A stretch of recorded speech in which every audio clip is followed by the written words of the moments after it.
Thank you very much. We're here to have our first board meeting, Kennedy Center, and it's in tremendous disrepair, as is a lot of the rest of our country, most of it because of bad management.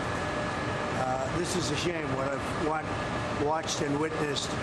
They spent a fortune, $250 million, and they built these rooms that nobody's going to use, rooms underground.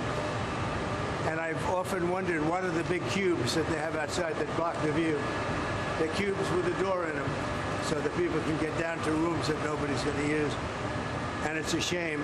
It's a shame. The other thing is we're going to have a little problem with some people that work here. We had Lee Greenwood wanted to sing a little song today, and because of the cost in the union structure, for him to sing a song just for the board, just a board meeting, it was going to cost $30,000. That doesn't sound too good. They wanted $30,000 to move a piano, so you can't have that. So we're going to fix it up. But it's really emblematic of our country. But the Kennedy Center, you look at the columns outside, you look at, I mean, they're supposed to be covered by something, whether it's marble or whatever, granite. They were never covered. They were painted. But bringing it to more modern times, a lot of money's been given to it, and the money has not been properly spent. They built rooms underground with no windows, no nothing, that will not be used ever. You're not going to have people use them. It's such a waste of money, such a terrible waste, but we'll bring it back, we'll make it great again. But it is so much like what I'm witnessing in other places. We have open borders, we have men playing in women's sports. It's all the same thing. It's all the same mentality and thinking.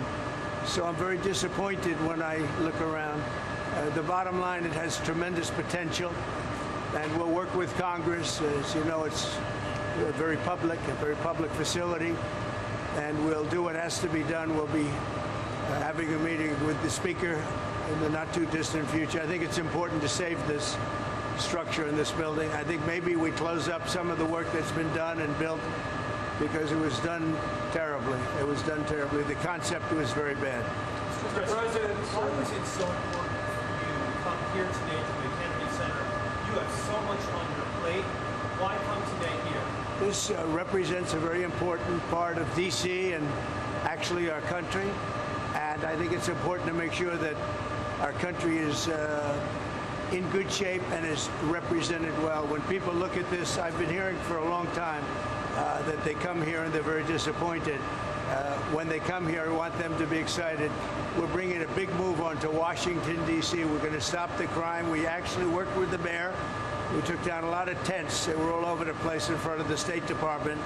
And they did a good job of that. I was very happy with what the mayor did. She was able to get them out quickly and at my direction and at the direction of the administration. But we're cleaning up Washington, D.C. This is a big part of Washington, D.C. Mr. President, for Americans visiting Washington, perhaps they're thinking about seeing a show at the Kennedy Center. Yeah. What would you tell them? They've never been here before and they want to come check it out? Yeah, I'd say come here and see a show. I was never a big fan of, I never liked Hamilton very much, and I never liked it. But we are going to have some really good shows. I would say this, come here and watch it, and you'll see over a period of time it'll improve very greatly physically, and we're going to get some very good shows. The thing that does well are Broadway hits, and we have some beauty. I guess we have Les Mis coming, and we have some others, but the Broadway hits have done very well. So I'm going to spend some time. We have a good board. In the meantime, we're running the country, and we're running it well. We have tremendous things to report. Tomorrow I'm speaking with President Putin of Russia to save some soldiers who are in deep trouble. They're captured. Essentially, they're surrounded by Russian soldiers.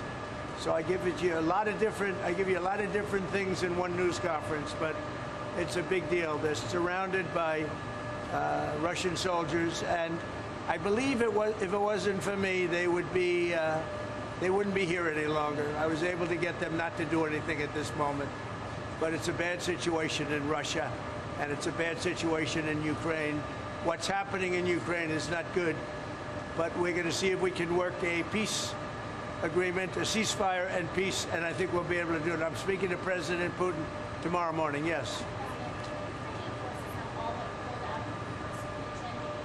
Yeah. Do you think there was any effect of the pause on aid and intel to Ukraine that may have contributed to this loss of No, not at all. No, not, really the opposite. I think it was appreciated, and we have to understand, and you have to understand, that if I see somebody doing something bad that's going to cause a lot of death, the only reason I'm involved, and this is Russia and Ukraine, but a lot of people, it's humanity.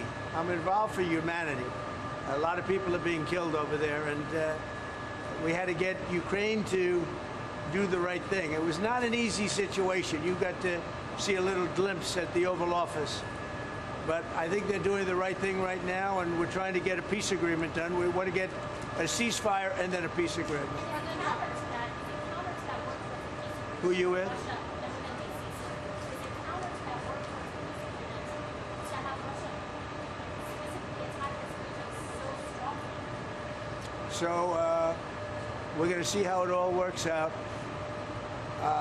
This was Joe Biden's deal. This isn't Trump's deal. This is Joe Biden's deal.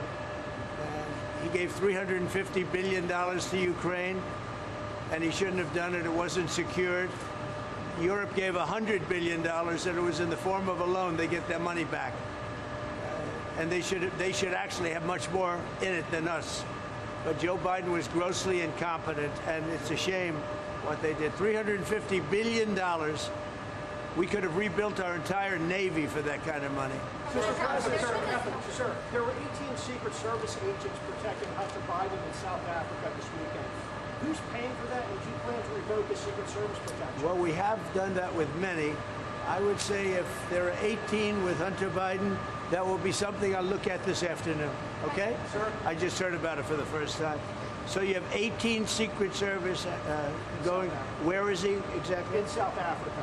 In South Africa. And South Africa, you know, is on a watch list. You know that. Because what they're doing to people is brutal. And I've stopped having money go to South Africa. You know that. Billions of dollars. So he's in South Africa. That's very interesting. All right, I'm going to take a look at that. Thank you very much. A Catholic church in Wichita, Kansas over the weekend was vandalized, statues destroyed, glass smashed, graffiti all over the place. Church officials in Kansas call it a hate crime. I know you signed an EO eradicating anti-Christian bias. But sir, what more can the White House do to protect places of worship like St. Patrick's Church in Wichita, Kansas? Well, we're going to take a look. I love Wichita. You know, I got big votes there. We won that state by a lot. We'll take a look at that. When did this happen? It's happened over the weekend, sir. Again, statues destroyed, glass Terrible. smashed. Yeah, I think it's a terrible thing. And this was a Catholic church. Yes, St. Patrick's Okay, Catholic I'm going to take a look at it. Thank you for watching. Make sure you subscribe to our YouTube channel and be sure to watch more videos from Fox Illinois.